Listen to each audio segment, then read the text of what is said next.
Greetings, mortals. I am your host, SpeedRunner Fuchs-Wulf. That's first name SpeedRunner, last name Fuchs-Wulf. And welcome back to a brand new episode of Hayven Celestia, Under One Sky. Now, this game doesn't have a save feature, but since I had recorded last time, I am going to do my best and make sure I have a good recording and make sure I follow my previous recording to make this happen and get us back to where we need to be. If you would like to help me, you can watch my content, any content. You can just put it up on your TV and, I don't know, on mute if you want, because the view hours get me closer to monetizing my channel. And if I can get closer to monetizing my channel, there are several things I want to do. I want to be able to support myself, and getting ad revenue gets me closer to that. But I want to do something for my dad. He's had this 89 Jeep Cherokee Pioneer. It's in sad condition, and I've always wanted to learn to drive it. But I'm not sure if his knee will do too great with the standard transmission. Parroting his words, I'll be quite honest with you. But I would like to get that car in good condition so that I can learn to drive standard and drive my dad around like he did when I was a kid. Because he used to drive me around in that same car, and I want to be able to drive him around in that same car. And I don't have the money to do that, because that would be multiple thousands. We'd have to rebuild the entire engine, practically, as well as reupholster the entire interior, among other problems. And since that's a lot of money, I have a Gumroad, I have a Ko-Fi, I offer commissions, but the cheapest thing you can do is subscribe and watch my content. You can like my content, you can comment. Those aren't necessarily important, because I need 500 subscribers and 3,000 watch hours. And I want to do something nice for my dad, for putting up with me for as long as he has. And I love him. Through ups and downs, I love him. And I want to be able to do something nice for him in return. So that's the end of my spiel. I'll get you right back to where we last were in a hot jiff. We are back. Well, I am back. And I have discovered a neat thing. If I am in game and I click and do, I can reset the chapter. You want to know how long it took me to figure that out? Too long. It would have saved me so much pain and suffering. So, we're going to be making heavy use of that. Okay. Okay.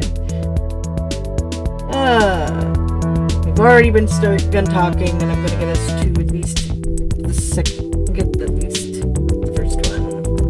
Come on. Get us to where we have to do the first thing.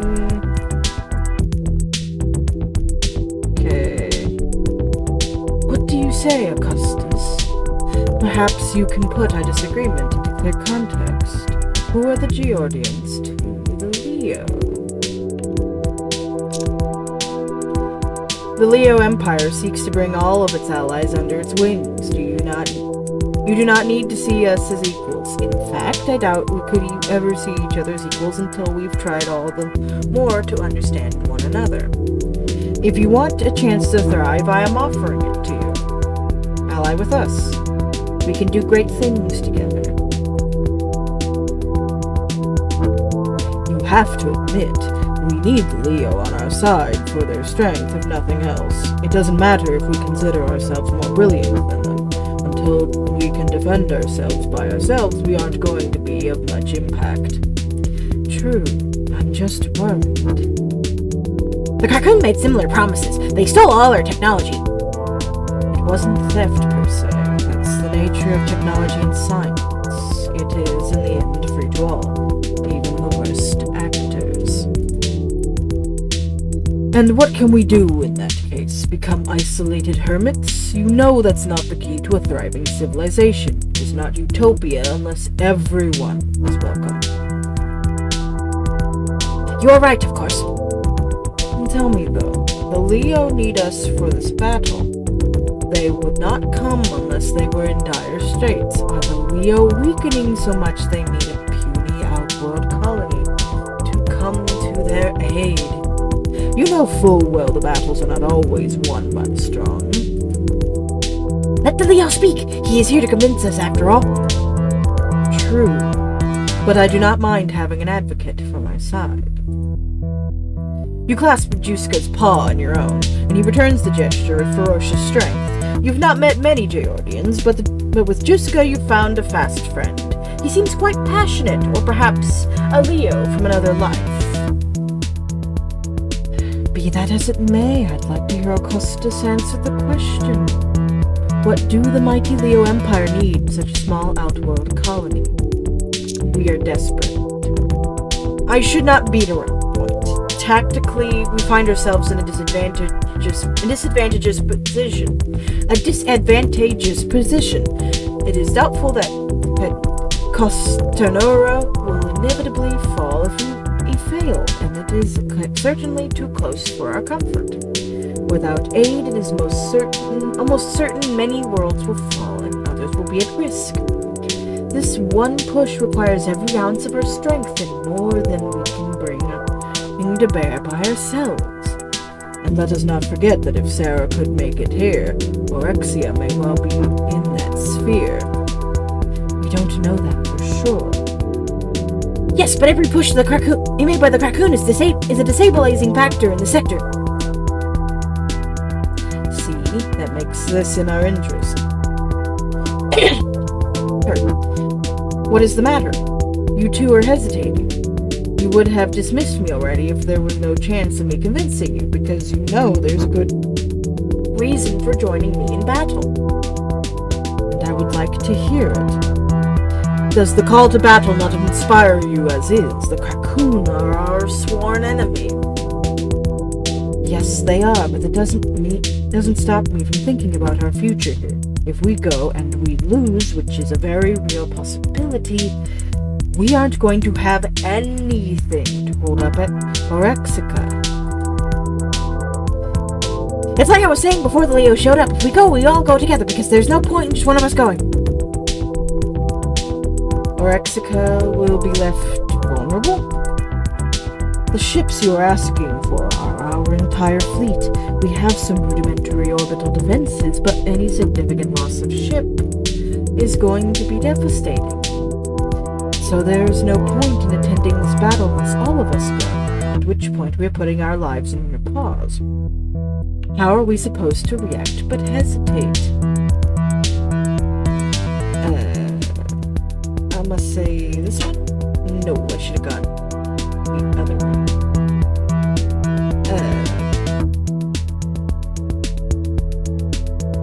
I'ma do a reset. Yeah.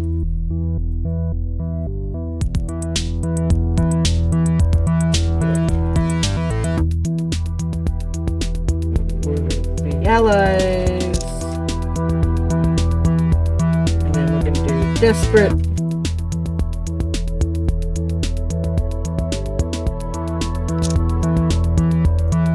and then we are going to do, mind you, I have a text document detailing what I've done correctly, so I don't have to do anything else. Don't be a coward. Is that what's causing you to pause? Is that what's causing you to pause? If you believe me, which you should, then staying here isn't going to help. Your only hope is to go out and meet the enemy now, while we can pool our strength together. Here you are by yourself, with your backs to the planet you're trying to defend. And if that happens, no one will be left to rescue you. So get your shit together. He has a point. No, he does not. Yes, he does. If we can't defeat a Krakun dreadnought with Leos at our side, what hope do we have on our own? Even if we had another 40 years to prepare, we will not have massed enough ships for this. The Leo are our friends here. We have to admit to ourselves that we are, by default, using the Leo as a shield to keep this planet protected from the Krakun taking it. They don't like the fact that we've escaped their clutches thus far. Henri, your primary concern has always been trying to get the old shipyards working again. Is it going to be easier or harder with the Krakun breathing down our necks? I'm just not sold on the Leo here. What makes you better than the Krakun anyway? Why should I at the end of the day stick my neck out for soldiers like you? A few hundred years ago we did the same thing to the Krakun. Leo don't take slaves. However, much of you might believe that we'd be bad for your economy or self-reliance. Anything an alliance with Leo will do to you is going to be minor compared to what the tortures of the Krakun will. Okay, so that was...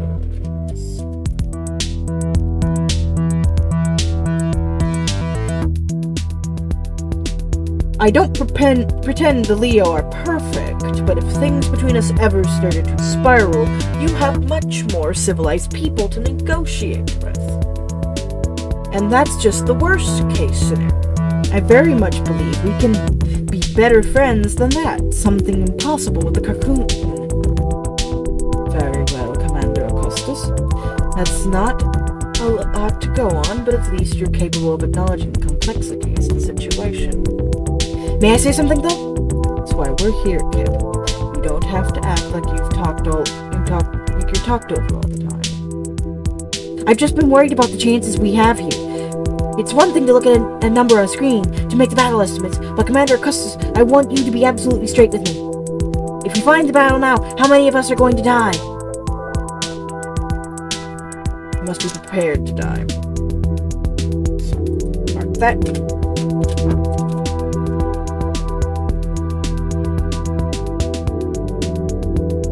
Want me to be straight with you? I don't like our chances, so I would suggest you make peace with your gods. Okay.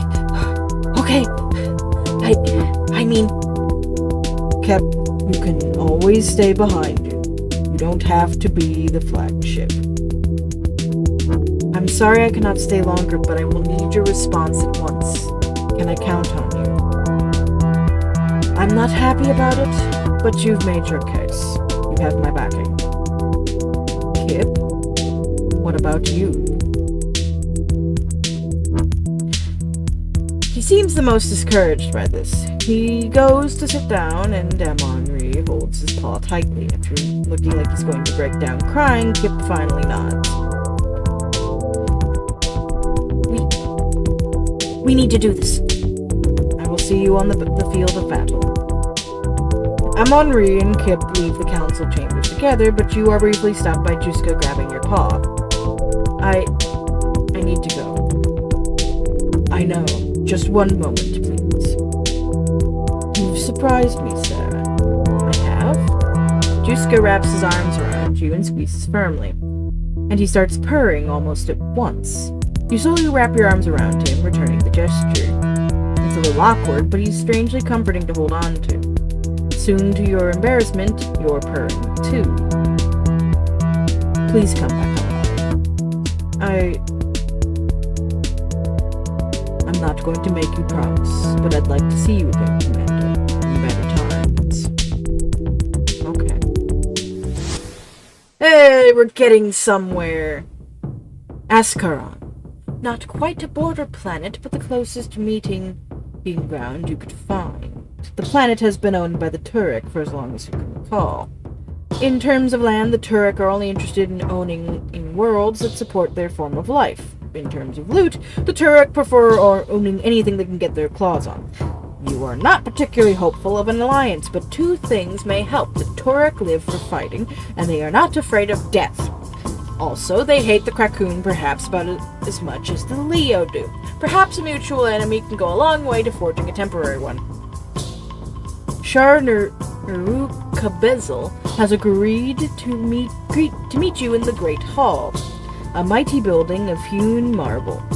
He is already seated when you are invited in and regards you with much curiosity. I do like their markings and patterns. It's so fun. It is possible he's never seen a Leo in the flesh, though if it is true that he is 4,000 years old, he may have seen far more than you can imagine. You are Wing Commander Sarah E. or Costas of Costaruna's 121st Deep Space Squadron? I am. I expected you to be taller. I am as the prophets have made. Indeed. My aides have informed me that you are here to request aid on behalf of your people. It is imperative that the momentum of the Krakun is broken. I'm sure, but such an alliance has never been discussed before. Our people are far too different, Commander. Then we will need to break with tradition. This alliance is in both of our interests. It is.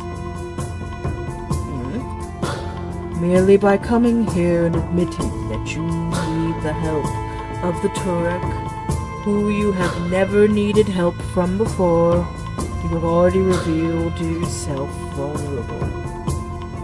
Without us, the Leo Empire likely falls. The Turek will survive regardless. How, then, is this in our best interest? That is a good question. Alliance to forge better relations between the people. We are more suitable rival than the Krakun.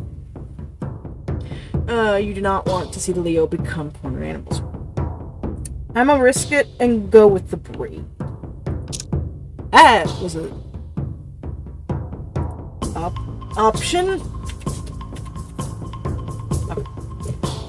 What are you here for anyway? You raid our transports and ransom our people in order to acquire our fine goods. Occasionally you are known to trade for them. Without the Leo Empire, your source of revenue dries up, and I can assure you that the Krakun do not fight as honorably as the Leo. Our current arrangement, as much as the Leo despise it, is far preferable than changing it out to a deal instead with slavers. So in a way, we are friends. This is almost adorable, but I do not think you are looking out for our best interest. Let's say I bought this line of reasoning. Like your people, we are not locked into rigid hierarchical chains of command. I would have to convince my commandants that they must hold off taking advantage of your weakness. How do you stay organized then? It is not so difficult. If a commandant wishes to challenge my decision, he may try and kill me over it. They will not accept some future where they may not live to see his reason enough to follow me into battle. So I foresee someone taking issue with your reasoning. And I am in no hurry to die dishonorably. As the situation stands, you are a very tempting target. Tell me, what is the very moment that makes fighting the Krakun's battle a better prospect?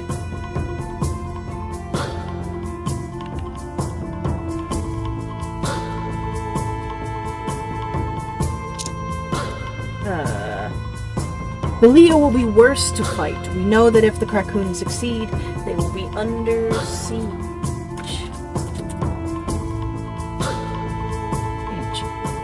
And we are not going to let that happen quietly. At best, your commandants will soften us up for the Krakun to take. They will not gain anything from such a conflict. And you think that's supposed to scare them? Your reasoning is bold, putting your home defense out like a shield in front of you. We have our own assessments of your defense, so you cannot merely say whatever it is you wish and have us believe it. So let's say my commandants agree to come along in this ragtag adventure, and only a minor portion of them break off to take advantage of your softened defenses. I know you think of us as battle-happy brutes, but we are not so quick to die needlessly. If I am leading my commandants into a trap, they will not be happy with me. I'm not going to lead them into a trap. So tell me next, once the battle is over and you've won for yourself a victory in the ring throughout the ages, why will your people not instantly turn us on your other mortal enemy? I didn't like that, so that's it. I'll be right back to where there is. Because these are the ones that are going to be the most tough to deal with. The sauropod types. Yeah. I want you to understand that this is not the correct proportion. These ones, the Turek, are massive. They would make me look like a plaything by comparison. And I'm 5'4". I'm a measly little thing.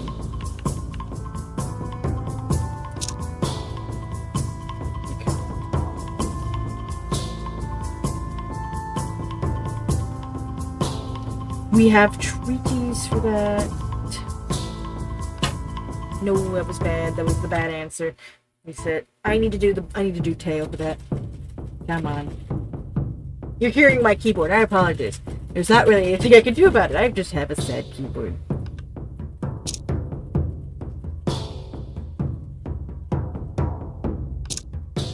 Let's try tail this time. Honor. Okay. That was the right answer.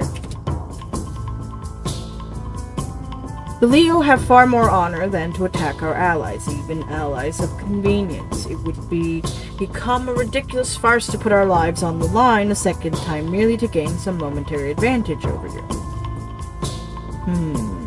I believe you. I'm surprised. Don't get me wrong, I believe that for you. Your people are soft enough to believe that there is something wrong with taking advantage of our vague sense of kinship. It is adorable. I apologize for my comment earlier. You are, in every sense, a Leo. In some ways we do admire you. Despite your frail bodies, you do fight, and you fight well. We would be fools to underestimate your strength. But we have never fought alongside you before. We all know the kinds of cowards who, when striking as a group, fall back. Let some other take the fall, so they may reap the glory. It is our home we are fighting for. Why would we hold back? Not saying you would. If you are honorable, the battle is yours to lose, not ours. But if we join you, we'll fight to our very end. So what have you, Leo? Prepared to die? In my dying breath, I will defend my homeland. Dying breath. That was the right one. Whether by my life or death, I will fight. I will fight ere the dome of Castaruna holds or falls forever. And if I shall die, I shall die with it. I hold from now the eternity of my sword against the throat of my enemies, and I will never relent until the release of death takes me. Noble words. One problem. That's the oath of your order, is it not? I was hoping you didn't know that. I do not discount the word Your words meant something, but they were written by another. They are, in the end, a shield, held up so you do not have to confront the truth of the matter. Very well. There's nothing left to discuss. Do I have your agreement or not? One thing left, Commander. My people have a custom when making amends such as these. You see, you need me. I could still do nothing, and perhaps it would not be the best option, but it may still be preferable to a dishonorable loss. If you want this, if you need this, then you need to give me something of yours. Not of your people's, yours. What is this bargain worth to you? He likes honor. I'ma go with honor. And it works. I will cut off my braid at this very moment should you but ask.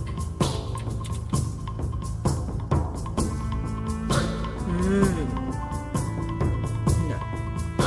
What? The braid is a symbol of my honor. I do not make this gesture lightly. Kings have died rather than cut their hair. And I have no use for mammal leather.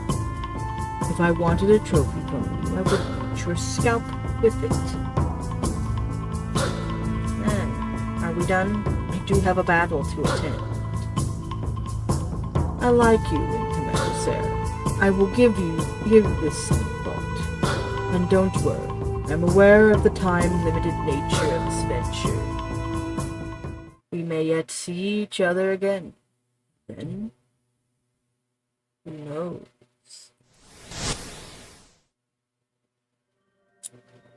Okay. This is gonna be interesting. We are dealing with now the snake people. Shomosku, the home planet of Ssarith. In about 1,300 years, this planet will no longer exist. If it were any other species in the galaxy, a 1,300-year time limit would ensure panic and waste. And death, said the Ssarith, took the discovery in stride, and every single one of them devoted themselves to preserving as much of their culture as possible and searching for a new world to settle. They've been longtime friends of the Leo. They have always helped when they could be reasoned to it. They also have their own way of looking at things. Much of their culture could not persevere without a different perspective. You meet with Ambassador Lord Ssarith. He is straight and to the point.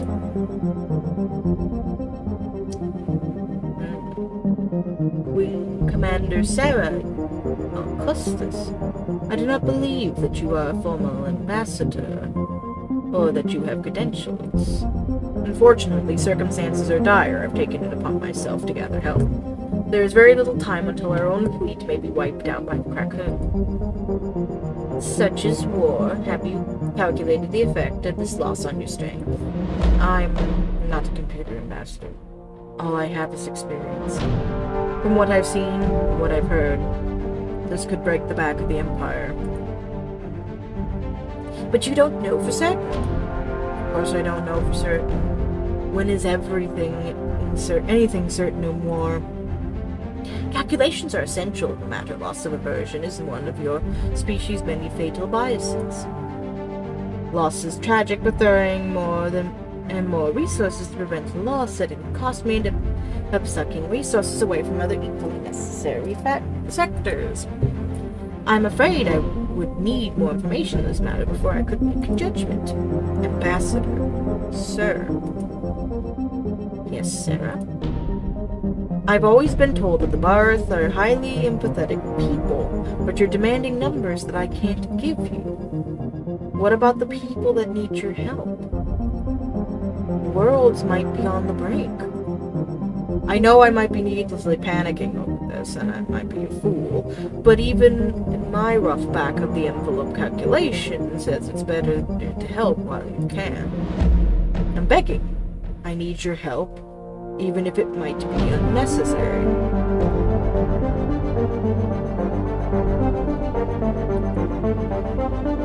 Very well. we will do this another way.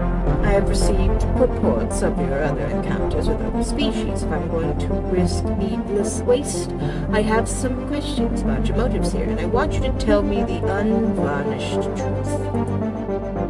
So he likes truth. We're going to be risking things. Question 1. Now that the Krakun have taken control of Pella for the Ringo, you suggested that the king in exile break a treaty with them. It is a common talk among your people that a mutual enemy makes for friends.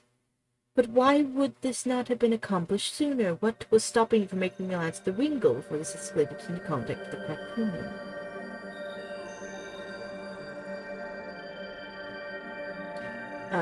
Great. That works. Before this happened, the Ringo cut off for us very little.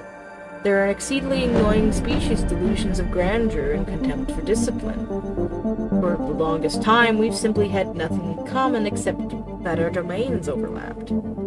Then they made the foolish decision to ally with the Krakuns. Now, I would rather put up with their strange ways if it means turning things around on a much, much worse fate. That is a cynical way of looking at things.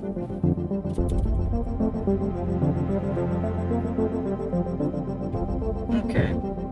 I made note of what I did right. So in case I need to redo this is becoming a much shorter episode. I don't know how else to say it. I don't exactly have a lot of time to think of a nicer way to put it. That is fine, Sarah. Thank you for being honest. Question 2. You promised Commander Jaffna protection for her people, and training besides. Are you prepared to do the precedent of this sense? The precedent for this sense? What precedent? You can't tell me you don't see where this is going. You may have had a very good idea of how Misa can help the war machine. But they are many and short-lived compared to you. If they become part of your war machine, are you giving them over to your kin, and your kin will likely see as the reason to treat them as disposable? You mean to set this precedent.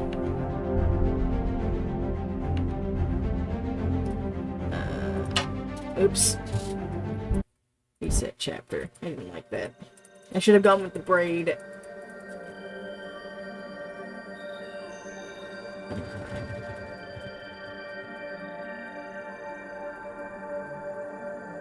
I want to deal with the Nagas. Okay. Go with the braid this upcoming time. I don't exactly have a choice.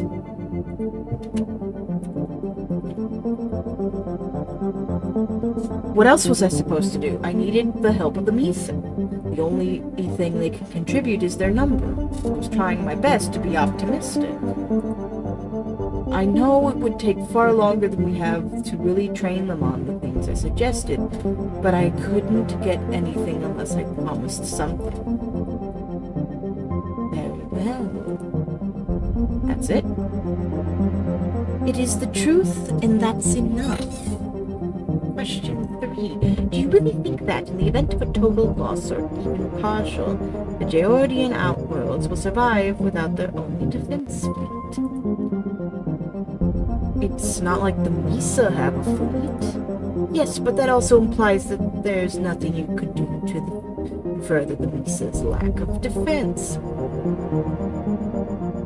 You did so for the Geordians. They're resource poor, and you've squeezed them from everything they could afford. Even a partial loss may cause them to collapse, and the inevitable future is to be taken over by the Krakun or the Leo. Did you consider this?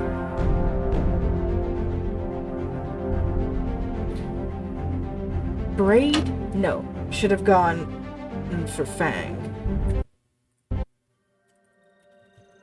This one's proving tough. Also, where is the land? It just looks like a bunch of ships at the moment. So, nothing to give and then no choice. No. Nothing to give.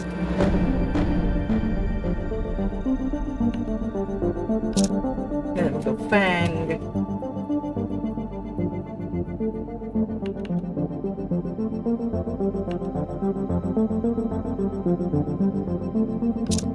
Okay.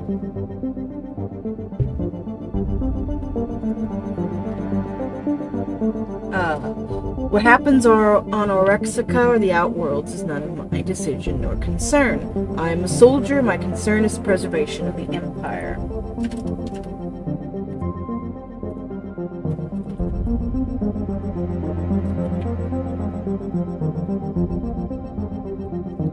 So you lied to them. Perhaps. Perhaps it was the truth, bent a little. I could do nothing but make the most of the situation and their understanding of it, just so long as they flew out with us in battle, which I do believe is in their benefit in the long run. I do not have an answer for the integrity of the situation any further than that. Understandable. Question 4. The Turek. Do I get to know what the question is?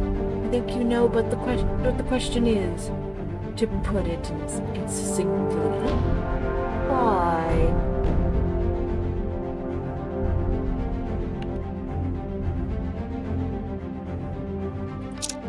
Okay, just as much reason.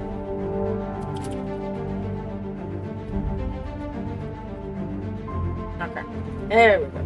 1, the Turek have an interest in this sector. A negative interest, certainly, but to them it is a value they'd certainly be diminished in even of a Krakun takeover. In the event of a Krakun takeover. 2, the Turek care far less about casualties than almost anyone else. They'll smell blood in the water and maybe start to develop a serious taste for Krakun. Risking that they'll taste our blood in the water. They already have a taste for us. I understand, it's just provoking them to more violence. You'd rather them sit around on their tails unsupervised? You've had your answers for all my actions thus far. Are you finished? One more question, Sarah. You know what we want. If we asked you for, in exchange for your help, additional aid in the evacuation of Oshomor School, would you give it? Absolutely, without question. That's almost too easy of a promise to make, Ambassador. Of course we'd help. You're our friends, and excellent ones at that. The galaxy would be a sadder place without you. Seriously, is that a test or something? Of course it is. Everything is a test. Sarah, I do wish we had more time to discuss this, but time is short.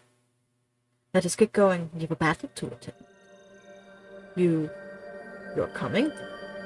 You were convincing. I did not like all of your responses, but we will still show grace towards you in this hour of need.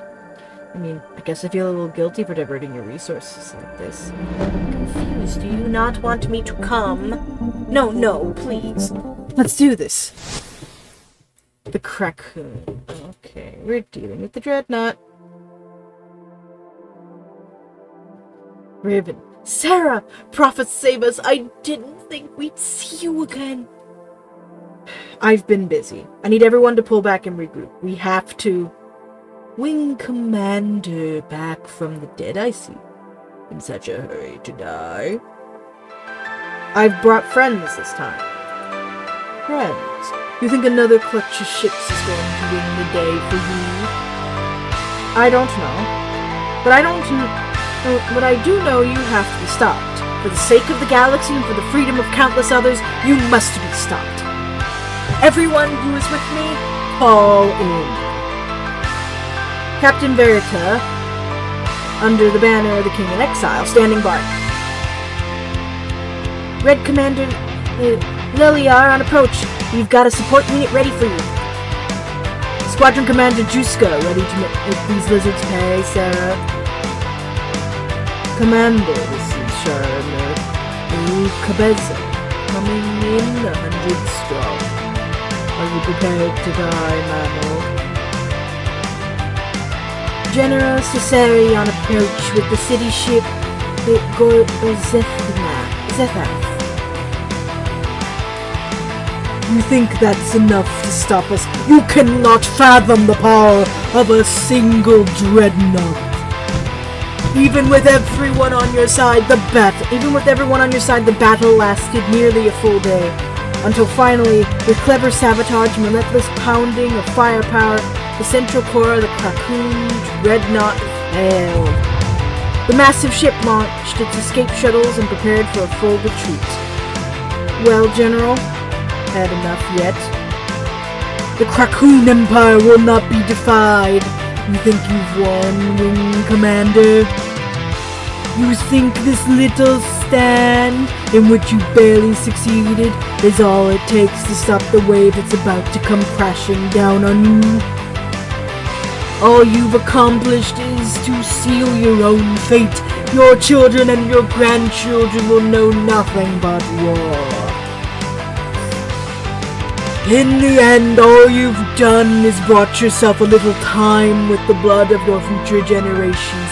Can you live with that, hero?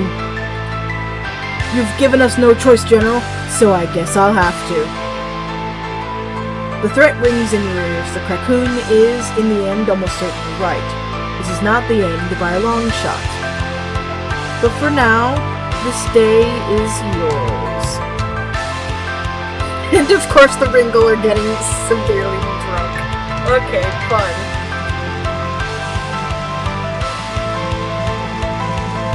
And so, that is the end of Hayven Celestia, Under One Sky. We saved the planet.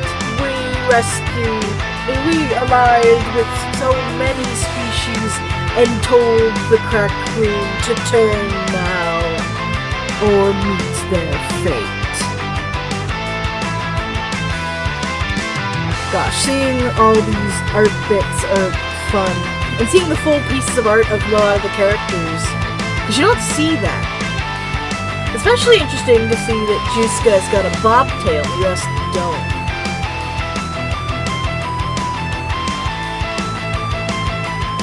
Oh, it's so fun to see the art. I'll be honest, for the longest time I thought Sarah was female. But this is just fun. And I had fun! I had serious fun playing. If you are interested in more of this lore, you can check out the Hayven Celestia series by Rick Griffin. And I believe the guy's first name is Greg Luterman. I am not a sponsor for this. I just really enjoy the lore and the series and the thing as a whole. There is a, I believe so far completed, story you can get started on right now on Rick Griffin's website called, Skin Changers? The Skin Changer, I believe. And it's really good. It features the Ringle we've encountered in here, but also a species that has not been encountered so far in this series. The Jeru. Kangaroo-like mammalians that you will see throughout the story as well, and it also has a Turek play an important role, and which is how I say that they are absolutely massive, because the Turek holds the main characters in their hand because they're that small. So, with that, sayonara, au revoir, arrivederci, auf Wiedersehen, goodbye.